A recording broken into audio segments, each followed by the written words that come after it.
Committee on Scholarly Interactions, also known as CoSI. So this committee aims to promote and facilitate scholarly, cross-departmental and intellectual discussions within the community. This event is part of the Presidential Fellows Distinguished Lecture Series funded by ODGE. So today, we are delighted to have Professor Carlo Ratti to share with us on the topic, Sensible Cities of Tomorrow. Professor Carlo Ratti is a practicing architect and teaches at the MIT, where he directs the SENSEable City Laboratory. He has co-authored over 250 publications and holds several patents. His work has been exhibited in several venues worldwide, and two of his projects, the Digital Water Pavilion and the Copenhagen Wheel, were hailed by Time magazine as the best inventions of the year. He has been included in Blueprint magazine's 25 People Who Will Change the World of Design, and also in Wired magazine's Smart Place, 50 People Who Will Change the World. He was the curator for the Future Food District at Expo Milano 2015, and is currently serving as the chair of the World Economic Forum Global Agenda Council on Future Cities. So without further ado, let us welcome Professor Ratti.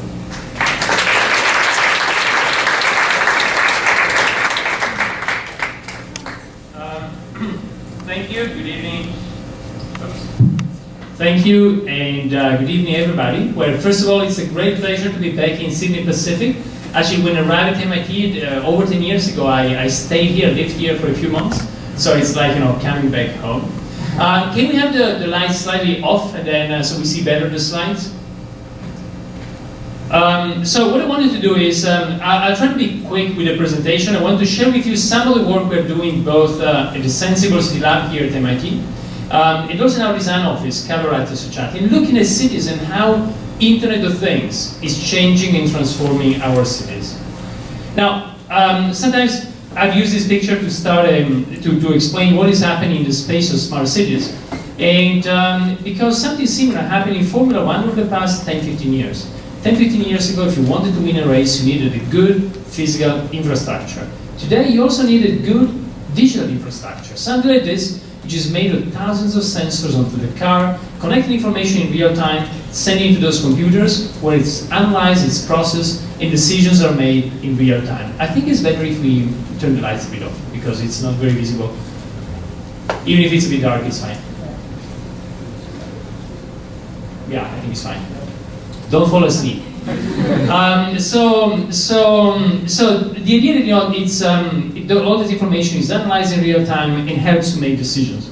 In other terms, for all of us, all of you who are engineers, that's just a real-time control system. A system which is based on two components, a sensing component and an actuating component. And sensing and actuating is the basic principle of most dynamic or living systems. When we see each other, we sense each other, we look at each other, we collect information from each other, and then we respond to that information. Now, the amazing thing today is that our cities are starting to behave a little bit like that Formula 1 racing car. Our cities have been covered, layered, by many different types of digital networks, by sensors, by ubiquitous computing everywhere, and that is creating a new dimension in between digital and physical, bits and atoms, and us in the middle of that. Let me give you just one example out of many. What you see here is the growth of mobile connections on the planet since the beginning. Now, it might seem surprising today to think that not long ago we could live without mobile connections. 1979 is when the first worldwide, citywide mobile network was developed by NTT in Japan. And then, 1 billion mobile connections in 20 years, and then 2, 3, 4, 5, 6, now 7 billion mobile connections on the planet. Now, you might say, today we got 7 billion people on the planet. How much more could this grow? According to Ericsson, we're just somewhere down there. There would be 50 billion mobile connections in 2020. And the reason is that we started connecting people with Vivo, and then people with data, people with machine, with data, and more M2M, machine to machine, things talking to other things. Almost as if every atom out there would be becoming both a sensor and an actuator. Now, all of this, and that's what I want to focus on tonight, produces an incredible amount of data. If you take 90% of the data in the world today has been generated just in the past couple of years. There's another definition of big data I like, is by a colleague and friend, Mike Batty, Professor Mike Batty at UCL in London. And Mike says big data is what you cannot put in an Excel spreadsheet. And actually I find this definition quite profound, because when you got big data, you need new tools in order to use it, to store it, to visualize it, to analyze it. So big data starts when traditional tools don't work anymore, and you need to develop ad hoc tools. Now, so I want to start by sharing with you some examples of data classified in, first, opportunistic. Opportunistic data is the data that you generate because, say, you're running the cell phone network, but then you can use the same data in order to better understand what happens in the city. So it's a way to use data that's generated anywhere for one reason, but you can use it for something else. And actually, I'll start with the oldest project we did at the lab that was back in 2006 here at MIT. And for the first time ever, we actually used data from the cell phone network to understand what happens in a city in real time. Now, we were doing that and showing it at the Venice Biennale. It's a big exhibition about design and architecture, happens in Venice every couple of years. And what we were doing at the time, we were monitoring in real time the city of Rome using anonymized data from billions of cell phones moving in the city. And I'll show you now one special night that happened that summer. The special night is when actually Italy won the soccer World Cup. It's the World Cup is like the Super Bowl, and it is the night of the Super Bowl. Think about it, it's the night of the soccer World Cup because Italy and France playing against each other in Germany, and finally Italy won. And look at what happened on the cell phone network that night. We're looking, monitoring all the people, all the activity, anonymized in the city. You see, this is the morning before the match. You got people moving here and there, and that's in the early afternoon, still going around the city. And then finally, in the afternoon, the match begins. Silence. Nobody talks anymore. And then France scores, Italy scores. Halftime, people make a call and go to the bathroom. And then second half, end of normal time. First overtime, the second overtime, was a famous headbutt by Zidane. And finally, Italy wins. And then that night, everybody goes to celebrate in the city center. The following day, again, the winning team gets to Rome, meets the prime minister, and everybody goes there. And you see a big peak here. By the end of the day, actually, everybody moved down here to a place called Circo Massimo. It's a place where, since Roman times, people go and celebrate. And you see a big peak by the end of the day. So, just to give a sense of how we can understand the city in real time using this type of data. There's many other type of data that's anonymized credit card spending in Spain. That's for a very special week in Spain. It's called Semana Santa, the Holy Week before Easter. And that's a Monday, and you see the whole week, as you see on Friday and Saturday. That's when people are tired of being with family, so everybody goes out to restaurants. You see a big peak over there. And you can use this data, again, it's collected anyway, but you can use it to better understand the city. So one of the work we've been doing at the lab is work with the BBVA, the bank, one of the biggest banks on the planet, in order to use this information in order to say something important about the city, about what happens there, about tourist flows, about how this information gives you a new glimpse into what happens in the space we live in. Another example is about mobility. And what you see here is the city of Lisbon mapped using billions of data points collected from cabs, from taxis. Taxi with GPS, now you couldn't see Lisbon in this way 10 or 20 years ago. But you can do it today, collecting all this information that comes from things that move, such as taxi. So this visualization was at MoMA, the Museum of Modern Art in New York. And it was done by Pedro Cruz, who was a researcher in our lab here at MIT. And when you look at this, it's the idea of capturing the city almost as a living thing. Now, if you take the same data, then you can do interesting things. So that's exactly the same type of data when you apply it to New York. Every dot is a pickup or a drop-off. So a yellow dot is somebody gets into a taxi, a blue dot, somebody gets off a taxi. What you see here is JFK Airport. If you zoom out, you see we were down here, you see Manhattan and all of the boroughs. And then you can ask yourself, well, these days we like to share many things. We like to share intimate parts of our apartments on Airbnb, on couch surfing platform. What if people were ready to share mobility more? If you take 2 points, any 2 points in Manhattan, you got 100,000 trips connecting those 2 points in the course of the year. So then you can ask yourself mathematically, what would be the minimum number of taxis in Manhattan to satisfy the mobility demand of the city? If you want to phrase it mathematically, you say, let's imagine you want to take everybody to destination when they need to be there, give or take a small delta, a small delay, maybe 60 seconds or 120 seconds, 1, 2, 3 minutes. And then based on the delta, what is the minimum number of taxis that you need?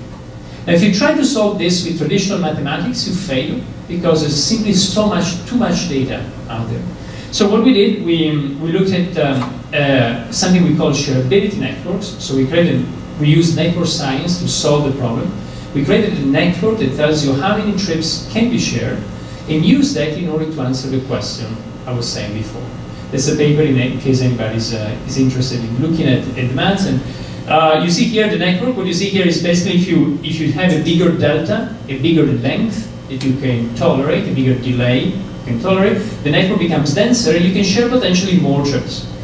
Now, if you analyze this, then what you find is quite surprising that in New York, you'd actually cut 40% of the taxis and still take everybody to destination when they need to be there, give or take a couple of minutes. Now, this paper is from last year, but the first results came out before, and those results came to the attention of Uber. Since then, we started collaborating with Uber. As you might know, Uber Pool does exactly that. And it's interesting because when this came out, when the results came out, the New York Times ran an article saying, yeah, sure, this is interesting, it's mathematics, but it's maths, but who in New York wants to share a cab? New Yorkers don't want to share a cab. But actually what we saw then, Uber in San Francisco quickly reached Uber pools quickly reached 50% of all trips. As you might know, Uber pool has a big success all over the world, starting in San Francisco now, in most cities in the US and across the world. Okay, so that's how we can use data and use it for analyzing and solving things. I will not tell you about the next project that some people in our lab are quite passionate about. That's combining this with Uber Pool and Tinder, but it's a different story. The other thing is that cars are becoming like self-driving cars, and so they, as you might have heard, technology is there. There's a lot of people at MIT, a lot of great colleagues who are working with at CoSI have been working on this.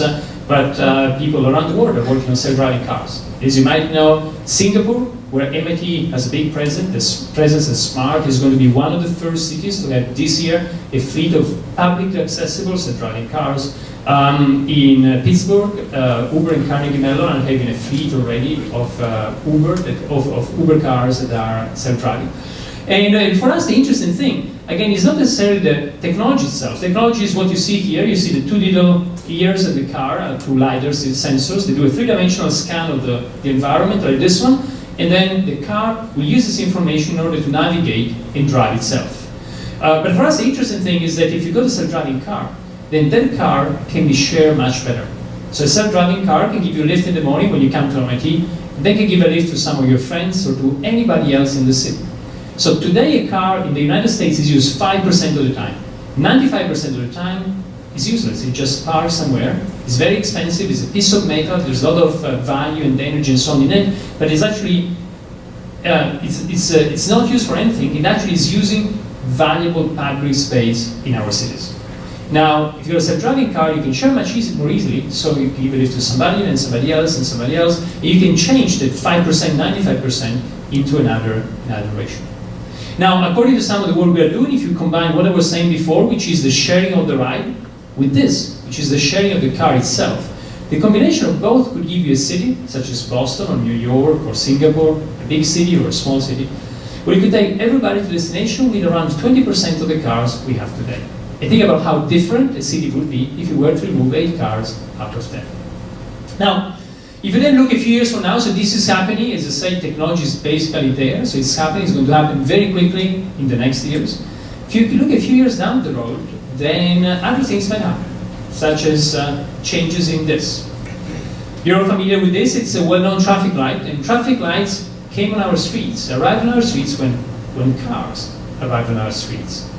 But if you think about an intelligent system where every car knows where it is and where all the other cars are, then you don't need traffic lights anymore. You can let everybody keep on going, just avoiding bumps. They bump into each other.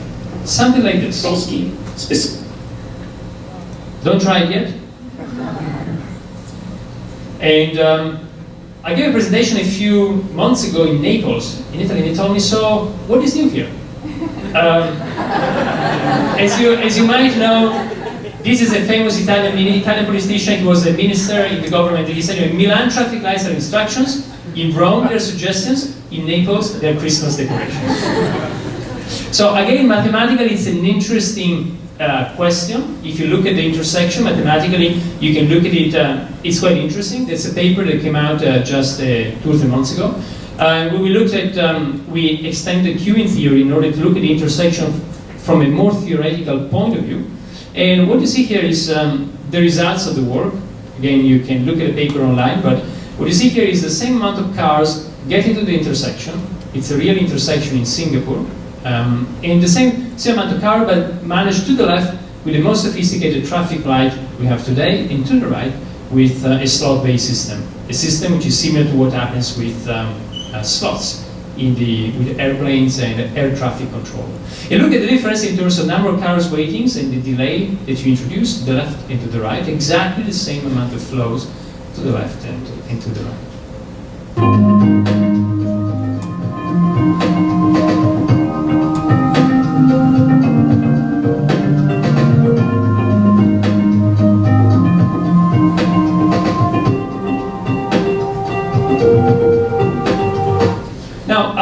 Still with self-driving, I want to share with you something else. So we can do self-driving cars. So what about self-driving tractors? Well, wouldn't that be cool? You may say, sure, it's going to be cool, but what can you do with it? Well, if you're self-driving tractors, then what you can do is something like this. You can think that the tractors go around, they put different seeds in different places, and then you can basically print at the scale of the landscape. And again, you might say, well, it's interesting, but why would you want to do that? Well, because if you do that, you can actually go from monoculture, which is what we were able to do in the 20th century, which is putting the same seeds over and over again, to something which is much more similar to what nature does. And if you think about nature, nature doesn't do monoculture. Monoculture is a tragedy from nature's point of view because you create a very fragile ecosystem. And in the 20th century, that was the only way we could farm. But now if you think about the robotic system that goes, they put different seeds in different places, and then we grow different things in different places and harvest different things in different places, then you can actually go away from monoculture into something which is much more similar to what nature does. Now that was, we used this concept for the pavilion that won the competition for the CNH, for New Holland Pavilion at the World Expo in Milan last year. It was over there until a few months ago. And with this concept, so the pavilion was just a big field, and then on the field you have the self-driving tractors putting seeds, planting seeds, different seeds. But Benedict Gross, who was a researcher here at MIT at the lab, and then finished his thesis at the Royal College of Art in London, did this as an experiment for his thesis. And said, imagine you have a field, and in that field you want to put 2 types of crops. Now what would nature do? Well, let's imagine nature would do something like cells, such as this one. It doesn't matter exactly to know what it would do. We could print anything, but the interesting thing is that we're able to combine these things in a different way, not just monoculture, but actually fine-grained mix of the 2 types of seeds. And then you do a very precise system for locationing. And here in the video, you see the results of that. You see in a moment, you see the picture we saw on the computer screen that became a field with 2 types of crops.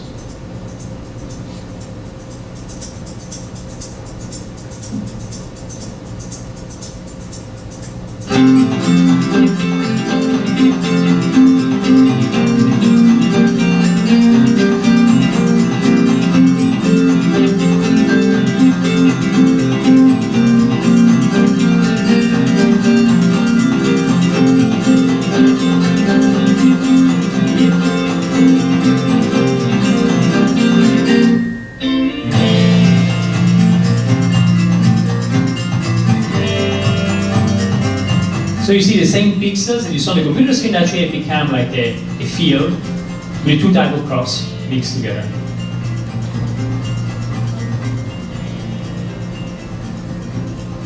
All right, so continuing with self-driving, I think this is a project we launched just last week with the City of Amsterdam. There's a new big collaboration between Amsterdam, TU Delft, the Technical University in Delft, Wageningen University and MIT, and we are coordinating that on the MIT side. And in this case, we are looking at the self-driving boats. The idea that self-driving boats could be helpful for moving things, people and things around in Amsterdam. Amsterdam, as you might know, is a beautiful city full of canals. Instead of having big streets in the middle of the historic city, you've got a lot of canals. And you can use them for moving people, you can use them for sensing the environment, sensing water quality, air quality, and so on, but also to create like a movable infrastructure. Think about, you need a bridge for a big event or for some emergency, and all these things will come together and create a temporary bridge or a temporary platform. So you need to have a concept in the canal, and then you can do this. You can have an architecture that can be assembled and disassembled almost in real time. And again, like most things, this is nothing new. People have done it for a long time. That's a picture of Venice. That's what's called the Redentore Bridge, the Ponte del Redentore, which is assembled by gondolas coming together and creating a temporary bridge. So the same thing, but today we can do in a different way. The final thing I want to share with you in this, as part of this type of data that we can collect in the environment, it can help us to understand it better and transform it, deals with MIT. It deals with this idea that, in the past, people thought that for planning we had really to separate all the different functions in a place. But we think that today that is changing. We can use space in a much more flexible way because technology allows us to be more flexible. Something that changes the relationship between public and private in the space and the very nature of our buildings. So I want to share it with you with an example from MIT. So here you recognize our beautiful campus. Sorry, the picture looks a bit post-nuke. It's just the winter picture, but as you know, it's very green. Normally, there's Boston downtown, MIT. Don't bother about Harvard. And MIT, as you might know, was actually one of the first places to be totally covered by Wi-Fi. That was over 10 years ago. And so that has produced a big change in the way of working. Going from the old computer rooms, and I had to look on the website for the most appalling one I could find, like this, no daylight and just artificial light, and then, a much more flexible way of working. Simply from what you see at the top and what you see at the bottom, this is happening all over the world, thanks to the flexibility with the way we work. And so what we said was, well, the network is changing the way we're behaving. So what if you could actually go and monitor the network to better understand what is going on? And we went to ASMT, we got a lot of information about, anonymized information about the usage of Wi-Fi in different parts of the campus. And what you see here, you see, for instance, how things change between the morning and then, as the day progresses. You see the dorms waking up and then people moving to the center of the campus. If you look at the overall activity on campus, it's quite interesting. Look at this, which is at the top. Overall activity, that's Monday. Many people getting here at 9 o'clock. And then these are few people leaving at 5 o'clock, but most people still working till quite late at night. Even in the middle of the night, there's still a lot of activity on the network. The same thing happens on Monday, and Tuesday, and Wednesday, and Thursday. Not on Friday. As you can see, Friday afternoon, the activity slips away very quickly. Saturday and Sunday, almost like 2 normal days. You just remove the 9 to 5 people, but people are still there doing a lot of work. And we all know very well what this is, the little dent on Sunday night around 9 to 10 p.m. Let's say, shit, tomorrow is Monday again. And you remember all the things you haven't done for the next week. So again, if you take this and you analyze it for every room on the MIT campus, you get a curve like this. And then you can analyze them. Again, you do clustering. You can analyze them with Fourier transform, look at the periodicity, do clustering. And what you find is exactly what I was saying, that it tells you how space is working. And the way space is working today is very different than how it used to work. Once upon a time, you had a very precise function in every room. And today, you're actually combining different things. Because of increased flexibility, the way we use space is changing. And again, that's the way that we use data that's produced anyway by the network in order to better understand what is happening around ourselves. Now, that was about all this type of data that's opportunistic, that's generated for one reason, but we can use it for something else. Now, another type of data that's very interesting is user-generated data. That's all the data we produce just by posting online. A picture or a message, a tweet, and all that information, again, can tell us a lot about the city and the place we live in. Now, at the lab, we were one of the first groups to look at Flickr data and understand, how this can tell us something about space. Flickr got a lot of pictures. Incidentally, there's a paper just came out on +1 this week, where we done some follow-up to this research. But you can flicker data, and then you can, for instance, this is something we did with the former mayor of Florence, a city that has a lot of tourists. He's the guy who's now the prime minister of Italy. And then he was interested in tourist flows, so you can look at where people take pictures in Tuscany, you can zoom in onto Florence, and zoom in all the way to the level of the individual building.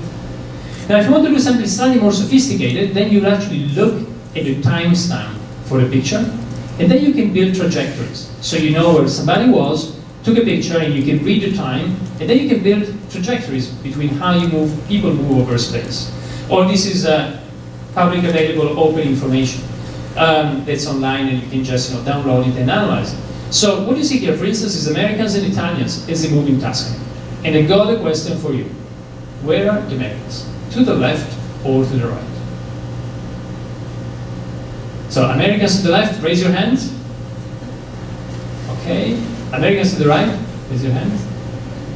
Almost 50 even. Well, Americans are to the left, and if you come from the United States, if you go to Italy, then you might go once in a lifetime or once every 10 years. So you go to the main hubs. It's almost like going to Genoa, Pisa, Florence, Siena, Perugia, to the big cities. But actually, if you're Italian, you've been there plenty of times. And then you go and try to look at little places in the middle of nowhere where you can discover something new. Look at how different it is in the way you move over space. Well, that led to a follow-up project that our students at the lab were really passionate about. Is where's the best place to go partying in Barcelona? And then again, you can analyze all the pictures in real time as they're taken and be able to look at the semantics of the picture and understand, what is going on in the city. I believe they even managed to get a scientific paper published proving a significant and surprising correlation between Britons and parties in the Catalan city. And then you can do other things. You can look at the pictures in more detail, and you can look at drought. Drought is a big issue in Spain. The country gets drier and drier during the summer months. And so by doing this, you can actually look at the pictures, how they change color, and get a simplified way to monitor drought. And we call the project The World's Eyes. In Spanish is Los Ojos del Mundo. It's almost like borrowing the eyes that we all have with the pictures we take in order to understand what is going on around ourselves. You can do this for free today.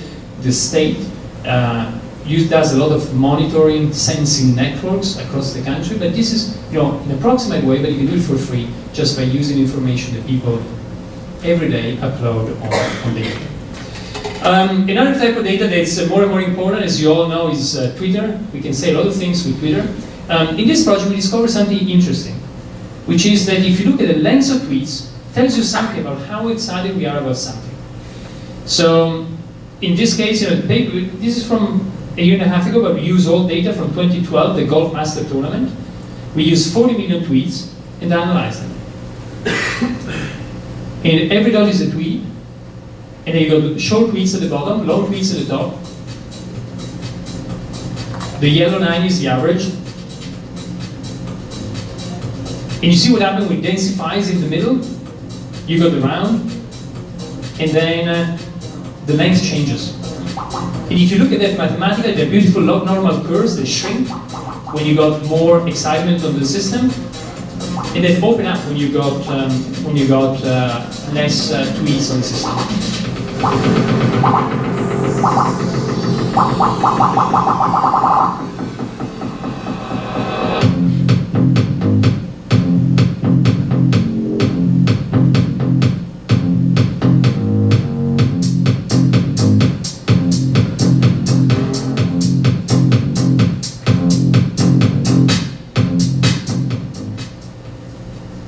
All right, and just to finish, I want to share with you the last type of data, which is all the data that we actually want to collect by deploying sensors.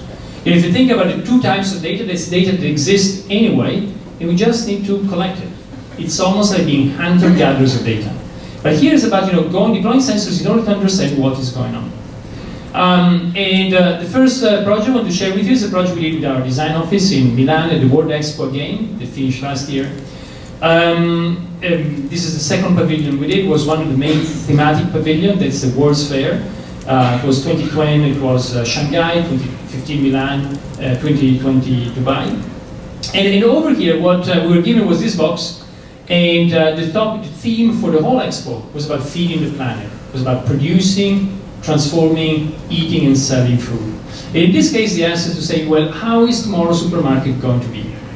And this was a real supermarket. You could go there, you could shop there. So it was a pavilion, so it has something innovative, but also at the same time it was a real supermarket. Now, we knew what we did not want to do. We did not want to do this, which is a beautiful picture by Andreas Gursky, great photographer, of a supermarket in the 20th century, but the alienating idea of products in space.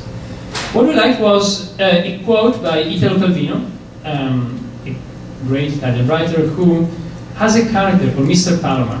Mr. Palmer is this character who's a bit provincial, a bit aloof, and one day goes to Paris and goes into a cheese shop.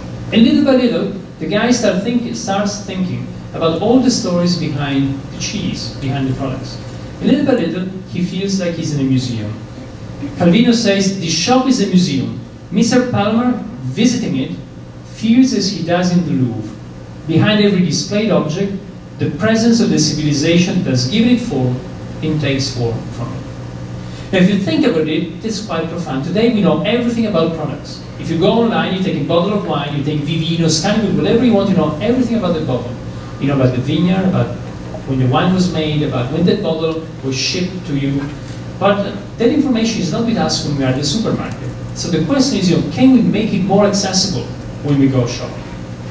And of course, this is not a new question. For instance, Tesco, a big supermarket chain based in the UK, but operating all over the world, did an experiment. It was in Seoul a few years ago. And they thought that you can take your phone, you scan the product, you know everything about the product, then you can order it. But incidentally, was this is the subway, so it was in the subway space. But if you look at that, that's alienating as well. It's not what you want to do. It's not sociable. It's like it's not the interaction you want to have when you go and buy things. And it's no surprise that it was a failure. They left it operational for a few months and then they closed it.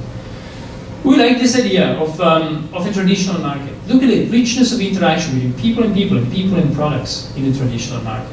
And how could you use technology to bring that back into today's supermarkets? And the way we did it was by putting, first of all, everything on tables. As humans, we've been using tables for thousands of years to share things, to eat together, to sell things. Then at the top of the table, we use a lot of Kinect sensors. I'm sure all of you are familiar with it. Kinect does a simplified three-dimensional scan of your body. So you know what people are engaging with. And then if you're touching an apple or approaching something, then you get information automatically about the thing. So if you want to buy an apple, you can still buy if you want in 1 second, like you do today. But you got 5 seconds, you can learn more about it. If you got 15 seconds, maybe you see even the video of the orchard from where the apple is coming. We designed the whole thing like a big theater, in a sloping way, so that you will see all the products in one go. And then again, if you touch something, you get the information here about that product. And the interesting thing is that if you give information to people, you also know what we are clicking on. It's the same thing that people do online. You know the clicks. So you can also look at the average clicks over here. So what are the most popular products? Something you usually don't do in physical space, but you bring in what usually happens in the digital space, the click, into the physical space. Here was the Bill Pavilion, so the Bill supermarket. You see all the tables with the products and the sensors, the Kinects, and then the information you will get, the different layers for the product, for the aggregation, and the bigger aggregation still. People interacting with it and playing with it. The basic information, just if you play for a few seconds, you get nutritional values, carbon footprint, and so on. But the more you interact with it, the more you learn about something. The product got a lot of reviews, got a lot of prizes. It was one of the popular pavilions, got a few million visitors.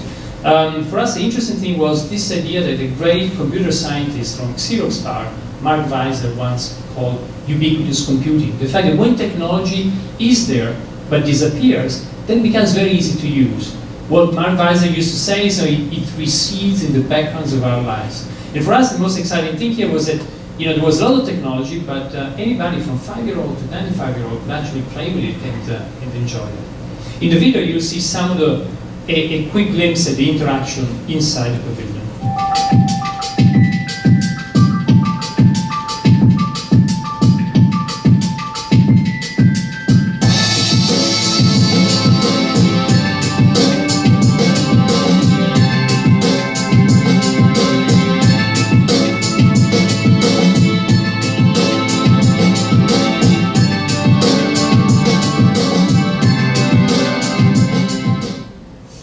Very briefly, I want to share with you the outside. As I told you, we were not responsible for the shoebox that was given to us. We could do anything in the inside or in the outside, but not, we didn't do the building itself was like a building that was pre-made.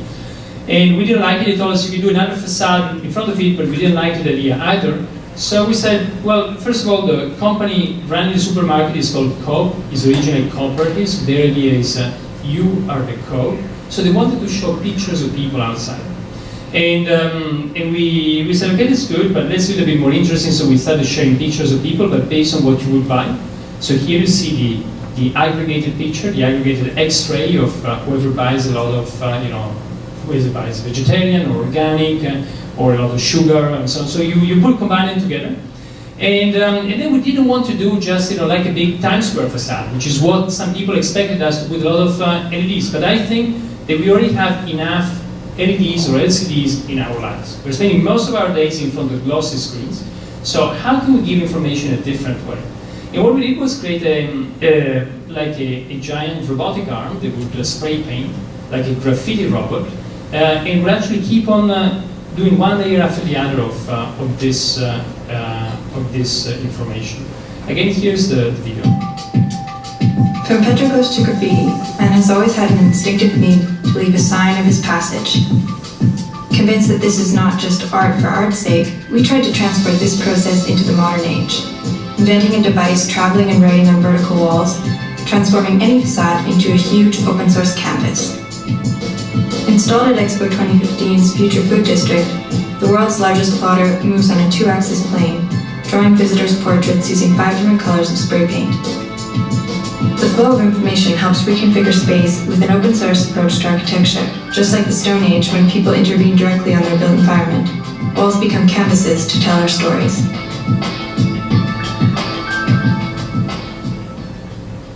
And one of the things they're doing now is actually transform data. They're actually at the Expo. The Expo, we have all these people looking for the biggest, whatever, pizza ever made, and so there's a lot of people from the World Guinness Record. So this actually, at the Expo, won the biggest plotter ever made on the World Guinness Record. But what we're doing now is actually do a small version, which is like this. It's based on the idea of a vertical plotter, but it has a couple of changes to that. One is that all the intelligence and the models are on the system, on the head. And then the other thing is that it can write, but also erase. If you combine the two, you can actually get something that can turn any wall you have in your bedroom, on a window, and so on, into like a canvas where you can show information. You can show tweets, you can show whatever you want. It's like a low refresh rate screen that you can put on every piece of glass or whiteboard or wall, and you can write and erase on it. So that's something we're developing right now. You see the first models. And I want to finish again, thinking about data that we might want to collect with the project we started a few years ago. In the supermarket, you saw information about products as they are made, but then there's something very important about what happens to products when we throw them away.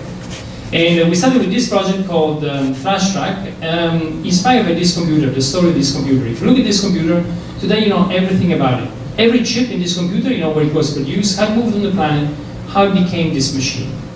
However, a few years from now, when you stop using this computer, you know very little about it. Sometimes this is what happens to a lot of e-waste from the United States shipped illegally to Asia, from Europe to Africa. So our idea was, what if you could put a little chip on trash and then start following it? We couldn't find anything off the shelf, so we had to engineer the little tag. It's almost like engineering a miniature cell phone. You want to be able to get location in different ways, GPS and fingerprinting, and then send back the location on the network.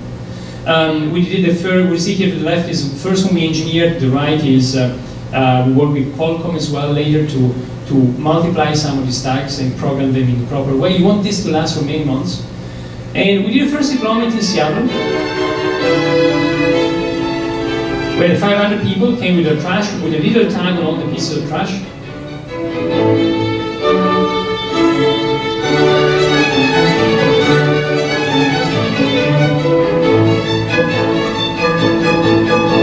And after tagging all of them, we started following them.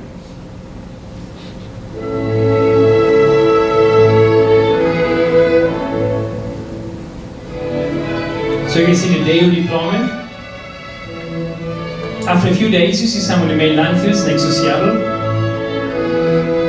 But actually, big surprise. how stuff started moving around. Sometimes in a crazy way. Look at the trace that went all the way to Chicago, changed his mind, and went back to California.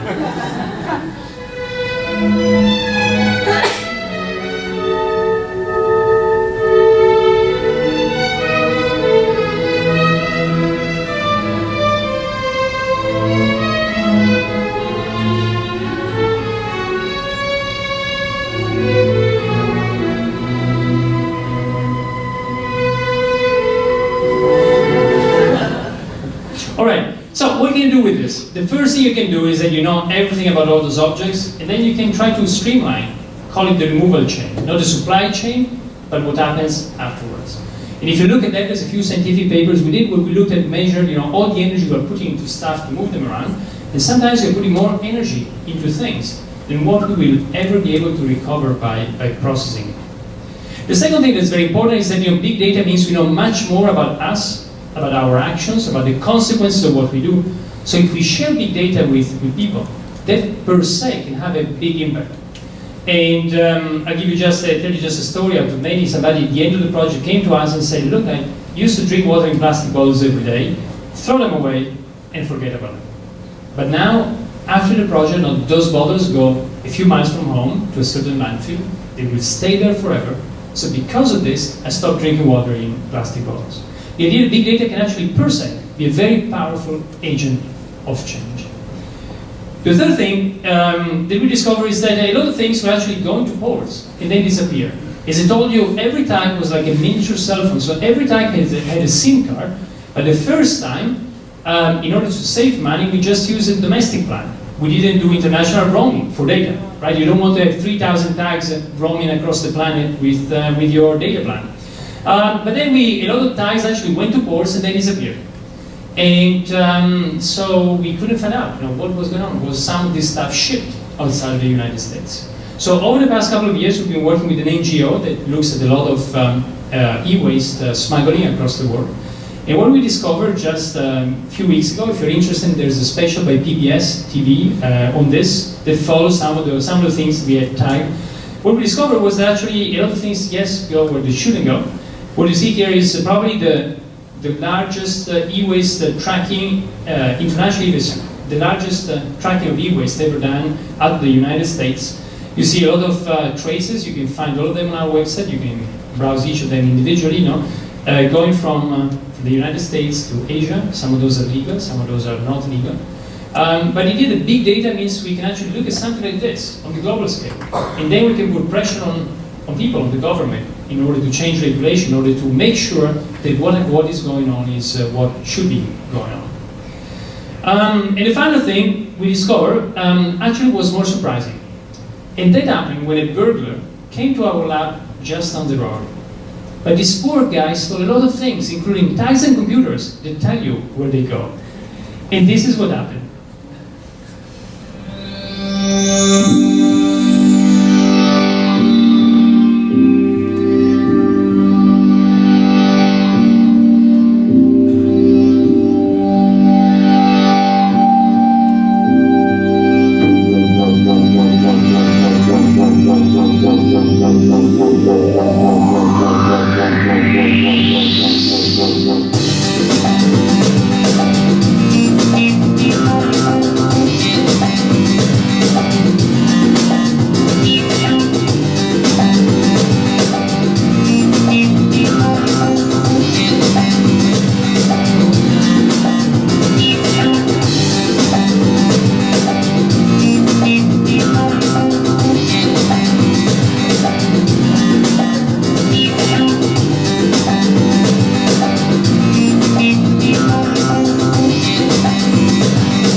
Thank you.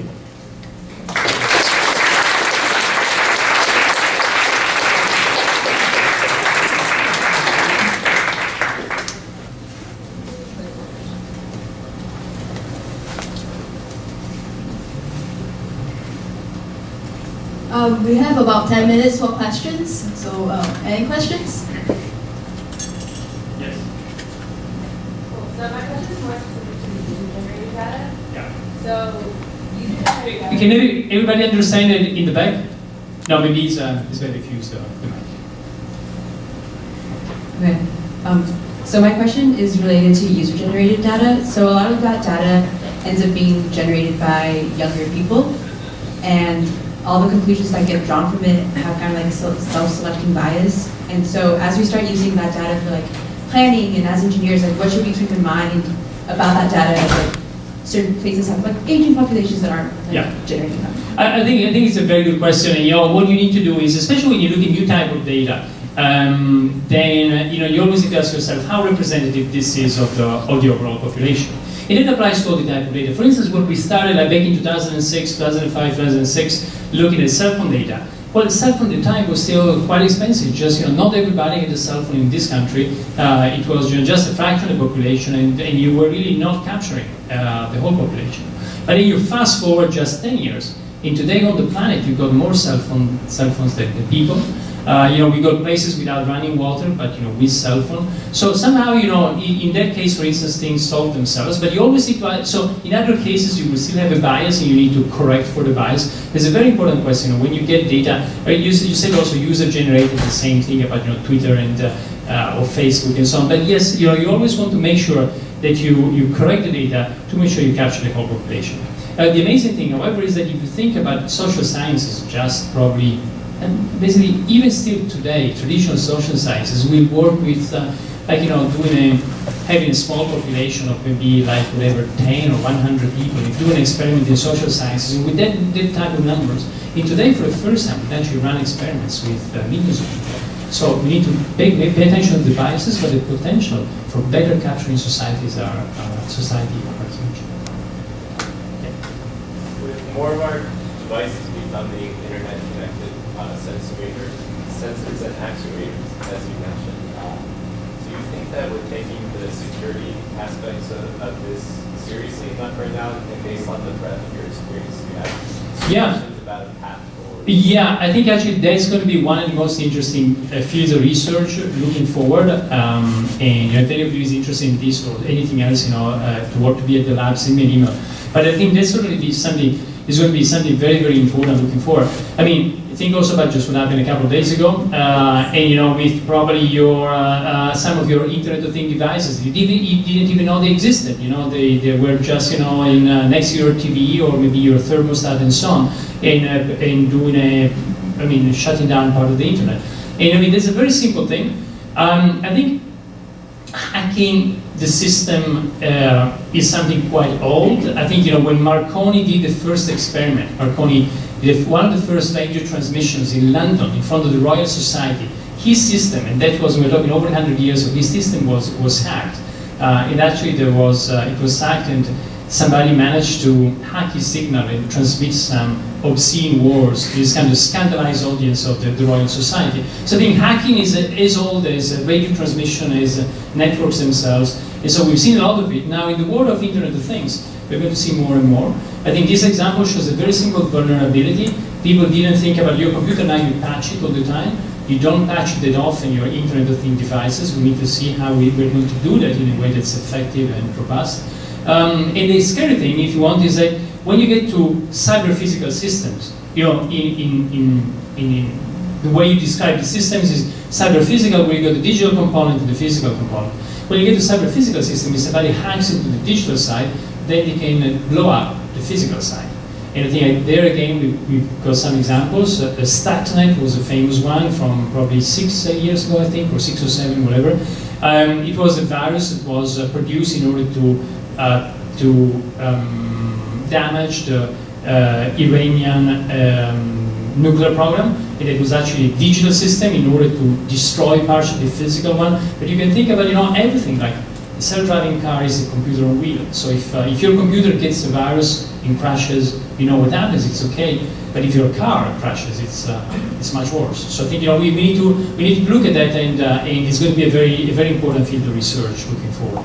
I want to say something that just as a thought, that I think what we will see is something which is much more similar to what happens in society. So we'll see many, many systems supervising each other. I mean, you could hack into the military system in society. So what we'll probably see is more and more systems articulating in a hierarchical way, controlling each other and doing something with the digital world, which is more similar to what we do in society, in the biological world. Yes? I was just going to ask if you could comment a little bit, similarly to some of the dangers maybe around hacking. Yeah. What about, errors or bugs in kind of large-scale analytics, right? I mean, it's okay if there's a software bug in my iOS, but if there's a bug in the software that is, routing cars, self-driving cars in the entire city, yeah. It's also a very important thing. I mean, the good thing there is that you can more easily fix it. But in addition to a bug that you have, there's also other questions to be made. As you might have heard, a big discussion with self-driving cars is also a moral one. There's a famous problem in ethics, which is the so-called trolley problem. The trolley problem, I wouldn't go through it, it would take probably too long, but the trolley problem, if you want to take the transposition into the self-driving cars, is that you've got a self-driving car where the self-driving car at one point is very quick but has to make a decision. You can actually kill a young person, kill an old person, or kill the driver. And we'll have to make a decision in how you program the car in order to decide is going to be one of the issues. And who's responsible for that? Who's going then to take responsibility? So in addition to the bugs, it's also about when we create autonomous systems, if it is an autonomous car or whatever, but something with a certain degree of basic intelligence making decisions, then who's responsible for that? If it is your dog, usually you've got a master who's responsible for the dog and for what the dog does. But who's responsible for your self-driving car who might decide to kill the wrong person because it's programmed to do that? And if you're interested, there's an issue, there's a lot of discussion on this. There's an issue of Wired magazine that just came out that talks about self-driving cars. President Obama co-edited that. I got an article in that if you look online on self-driving. If you look at that, these kind of issues are going to be crucial if you want to look at cyber-physical systems tomorrow, and especially systems with more and more autonomy. Yeah. One of the contexts where the massive availability of big data and the increasing degree of social connection does not seem to translate into higher activity and higher enthusiasm is voter participation. In particular, there seems to be some crowding out effect of activity in social networks and voter turnout, especially in the United States, where for sure big data availability is not a problem. How do you envision policymakers relying on the massive amount of data information that is available on voters and on social networks to counter this problem? You say on voters, but you see this as a way. I mean, ultimately, a lot of the data you collect will do, as we were saying before, some kind of feedback loops. And I think, for instance, we see a lot of these feedback loops in the present election, with some of the response to what people might vote is going to influence the way the candidates are campaigning, which is going to influence, in turn, the way other people might vote. So I think it seems to me that you're creating more and more of these feedback loops. Now we probably. I don't know if there's something a bit more in detail that you were thinking about, but it seems to me that what you're doing is getting more and more of these real-time feedback loops that, of course, influence each other. And some of them, yes, could, you're getting more and more of them because of the availability of real-time information, and some of them might also spin out of control. Yeah. Yes. So ride-sharing seems to work very, very well in very dense urban environments. However, for instance, my wife, she works about an hour and a half away, and so we need to own a car. So for this dream of not needing to own a car, how do you make it affordable for people to still try to share rides when they do work very far away? Yeah, it's a very good question. I repeat it for people in the back in case. But basically, it's about density and the ability to share a ride. And now what we're seeing, we're now doing, we started this collaboration with Uber, and we're doing a lot of work with their data. What we are seeing is that even when there's low density, you can still share quite effectively. What it changes a little bit is the delta, but if you say, for instance, I don't mind, I'm going to tolerate like a 15-minute delay, then you can actually run a shared transportation system, even in places where today you cannot run public transportation. You can go to the suburbs in a place where today it would be impossible, from an economical point of view to run a public transportation system, and you can actually do it just if you tolerate a bit longer delay. And I think tolerating a longer delay was something we tolerate probably more and more, because again, if you think about a self-driving car, you can think about that thing becoming like an extension of your home. And so it could be a place where you can keep on doing work, it's a place where you can sleep, it's a place where you can do many things, many activities on that vehicle that you cannot do today, but you could do them tomorrow. So somehow, I think, we'll be able to share. The delta might change. Yes, in the city, sharing works much better because you've got higher density. But still, if you look at the data, even in the suburbs, you can share quite effectively. Perhaps you need to increase the delta from a couple of minutes to maybe 10, 15 minutes, and then you can do it quite well. Now, the big question is really, is this going to increase suburbia or not? In the 20th century, the car actually made our cities expand immensely because people, could actually travel in a different way. Will self-driving have a similar effect or the opposite? I think we need to tell. Time will tell. It depends on these two effects. The fact that on the one hand, you can actually, maybe you don't mind about those extra 10 or 15 minutes in addition to the commute, because you can still be connected, you can do a Skype to your office, you can do other things. On the other hand, yes, as you say, density still provides more opportunities for sharing. So I think we need to see how the two things will play out. Okay, final question. Yeah, I really like your idea about the future supermarket, where you give people information and help them to make better decisions. But as we begin to move online more and more, and we do more of our shopping online, grocery shopping, so the rise of like apps like Instacart, how relevant do you see this going forward? It's a very good question, and I'll tell you the way I would have answered just a few months ago, especially after the expo. I would say, if you think about your life, there's a few things that you want just to have. You don't mind, you're not interested in them. Think about toilet paper. You want to have like something like an Amazon Unlimited for toilet paper. It just gets to your home, when you run out of it, and you have it, and you need to think about it. So you can have it, for the next 5 years. You can subscribe. So I think a lot of things we can have based on subscriptions, things we don't care about. At the same time, I think there's things we care about. Well, it's really nice to go and try something and eat something. I think there's an example of a shop. We're doing some work for them with our design office. It's called Italy, E-A-T, Italy. In New York, it's a big success. I think it's the #2 revenue per square foot after the Apple Store.